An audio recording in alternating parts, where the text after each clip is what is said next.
गर्मियों का मौसम शुरू हो चुका है और गर्मियों में किस तरह की बीमारियाँ होती है अक्सर क्योंकि जल-जनित रोगों से बीमार होने की अधिक आशंका रहती है।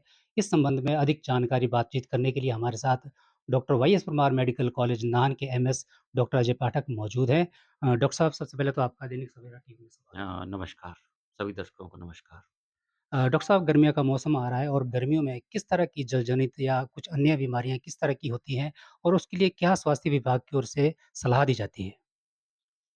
जैसे ही गर्मियों का मौसम शुरू होता है जल जनित बीमारियाँ बढ़ जाती हैं, जिसके कई सारे रीज़न्स हैं, पानी की कहीं कमी हो जाती है, लोग ठंडे पानी के लिए बॉडियाँ जो पुरानी हैं, जिनकी सफाई नहीं की गई है या नाले का पानी पीना शुरू कर देते हैं। और गर्मी के टेम्परेचर में बैक्टीरिया भी ज़्यादा पनपते हैं सर्दी के कंपैरिज़न में। तो इन सभी कारणों से जल जनित रोग थोड़ा बढ़ना शुरू हो जाते हैं। जैसे डायरिया बढ़ना शुरू हो जाता है, डायसेंट्री बढ़नी शुरू हो जाती है, गैस्ट्रोएंटेराइटिस बढ़ना शुरू हो जाता है, हेपेटाइटिस बी बढ़ना शुरू हो जाता है।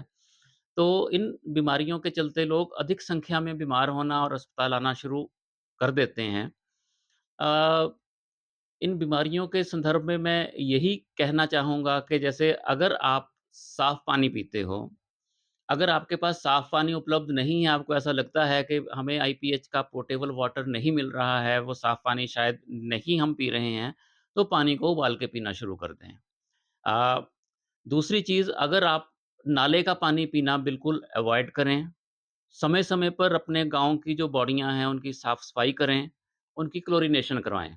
क्लोरीनेशन के लिए आप आईपीएच डिपार्टमेंट को कॉन्टैक्ट कर सकते हो, अपने पंचायती राज जो आपके इंस्टीट्यूशंस हैं वहाँ पे, पंचायत के प्रधान हैं, उन्हें कॉन्टैक्ट कर सकते हो और वो समय-समय पे क्लोरीनेशन अपनी बॉडियों की करवाते रहें ताकि पानी स्वच्छ रहे और आप अपने आप को उसमें स्वस्थ रख सकें।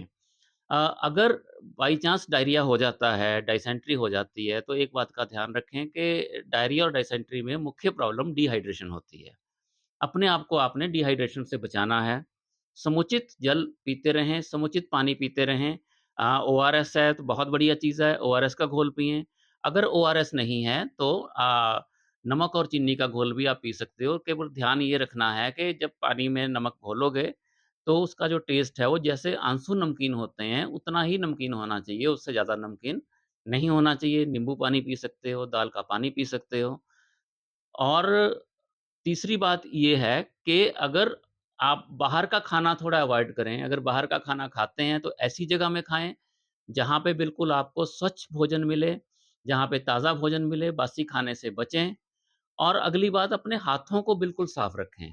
आपके हाथ कहीं भी टच होते हैं, किसी भी गलत चीज़ से टच होते हैं, इन्फेक्टेड चीज़ से टच होते हैं, आपके हाथ में इन्फेक्शन आ जाता है।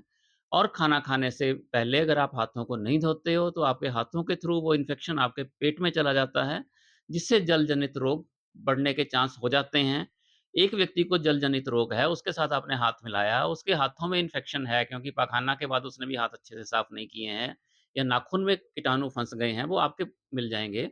और वहाँ से खाना खाते हुए अगर आपने हाथ अच्छी तरह से नहीं धोए हैं, तो आप उसको ग्रहण कर लेंगे और आप भी उस बीमारी से ग्रसित हो जाएँगे। डॉक्टर साहब एक्चुअली इन बीमारियों का शुरुआती तौर पे अगर इसको रोकना हो तो किस तरह के लक्षण अगर देखने को मिले तो ताकि वो चिकित्सक की मदद ले सकें और कुल मिला के लोग जो है अपने आप दवाइयाँ लेनी शुरू कर देते हैं, तो आप क्या सलाह देंगे? अपने आप दवाइयाँ लेने से बचाव करना चाहिए, लेकिन अगर आपको डायरिया है, तो आपको ओआरएस तुरंत शुरू कर देना चाहिए। ओआरएस नहीं है, तो नींबू पानी और या नमक चीनी का घोल तुरंत शुरू कर देना चाहिए। लेकिन उसके बढ़ने पे अगर आपको सुस्ती पड़ रही है, आप लिस्टलेस हो रहे हो, आपको लगता है कि मेरा मुँह सूख रहा है, ऐसी चीज़ों में अवश्य आपको एक चिकित्सक की सलाह लेनी चाहिए क्योंकि अगर डिहाइड्रेशन ज़्यादा बढ़ गई, तो उसका इलाज करना थोड़ा मुश्किल हो जाता है, ताकि समय रहते आपकी डिहाइड्रेशन का इलाज किया जा सके। सर ये जो डायरिया है या पानी की कमी शरीर में अगर होती है, तो इसके लक्षण क्या है? किस तरह से लोग इसको डिटेक्ट कर सकते हैं अपने आप अपने स्तर पर?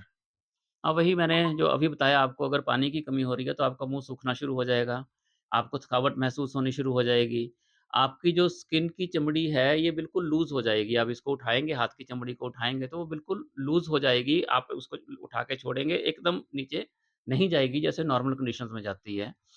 और ख़ासकर छोटे बच्चों में इन बातों का कई बार पता नहीं लगता, अगर बच्चा आपका सुस्त हो गया है या बहुत ज़्यादा रो रहा है, तो उन दोनों का मतलब यही है कि आपके बच्चे को पानी की कमी हो रही है। धन्यवाद। तो ये थे डॉक्टर अजय पाठक जिन्होंने बताया कि गर्मियों के सीज़न में किस तरह की बीमारियाँ पैदा हो सकती है और इनसे बचने के लिए किस-किस तरह की सावधानियाँ बरतनी चाहिए और प्लेंटी ऑफ वाटर जो है वो इनटेक करना चाहिए लोगों को।